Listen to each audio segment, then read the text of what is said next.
کہتے ہیں سنہری پرندہ کسی انسان کو نظر آ جائے تو سمجھ لو اس کی زندگی بدلنے والی ہے، لیکن یہ کوئی نہیں بتاتا کہ یہ پرندہ خواب پورے کرتا ہے یا انسان سے سب کچھ چھین لیتا ہے۔ یہ کہانی ہے ایک ایسے شخص کی جس نے سنہری پرندہ دیکھا اور پھر وہ کبھی پہلے جیسا انسان نہ رہا۔ کہتے ہیں ایک زمانے کی بات ہے، ایک ایسا پرندہ ہوا کرتا تھا جس کے پر سونے کی طرح چمکتے تھے۔ جہاں وہ بیٹھتا تھا وہاں سوکھی زمین ہری ہو جاتی اور جہاں وہ اڑتا وہاں قسمت جاگ اٹھتی۔ لوگ اسے سنہری پرندہ کہتے تھے۔ یہ پرندہ ہر کسی کو نظر نہیں آتا تھا، صرف اسے دکھائی دیتا تھا جس کے دل میں ایک ہی وقت میں لالچ بھی ہو اور سچائی بھی ہو۔ اس کے علاوہ اور کوئی شخص اسے نہیں دیکھ سکتا تھا۔ ایک گاؤں میں ایک نوجوان رہتا تھا جس کا نام حارث تھا۔ محنتی تھا مگر زندگی میں ہمیشہ کمی ہی رہتی تھی۔ وہ اکثر کہتا تھا اگر قسمت ایک موقع دے دے تو میں سب کچھ بدل سکتا ہوں۔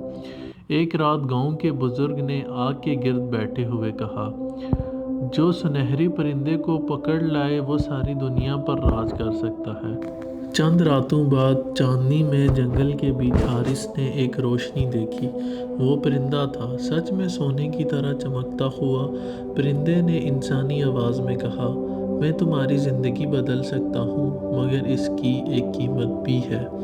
حارث نے بے چینی سے پوچھا، کیا قیمت؟ پرندہ بولا، تمہیں کسی اور کی خوشی قربان کرنی ہوگی۔ اگلے ہی دن حارث امیر ہو گیا، اس کے گھر میں دولت آ گئی، مگر عجیب بات یہ تھی کہ گاؤں میں بیماریاں پھیلنے لگی، کھیت سوکھنے لگے اور لوگوں کے چہروں سے مسکراہٹ غائب ہو گئی۔ حارث نے دوبارہ پرندے کو آواز دی۔ پرندہ اداس لہجے میں بولا، میں خوشی پیدا نہیں کر سکتا، میں خوشی کو ادھر ادھر منتقل کرتا ہوں۔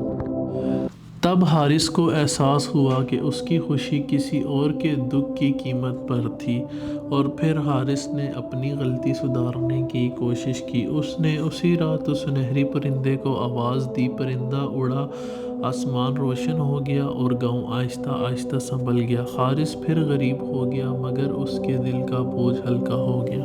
لوگ کہتے ہیں سنہری پرندہ آج بھی زندہ ہے، مگر وہ صرف اس شخص کو نظر آتا ہے جو خوشی مانگنے سے پہلے یہ نہیں سوچتا کہ اس کی قیمت کون ادا کرے گا۔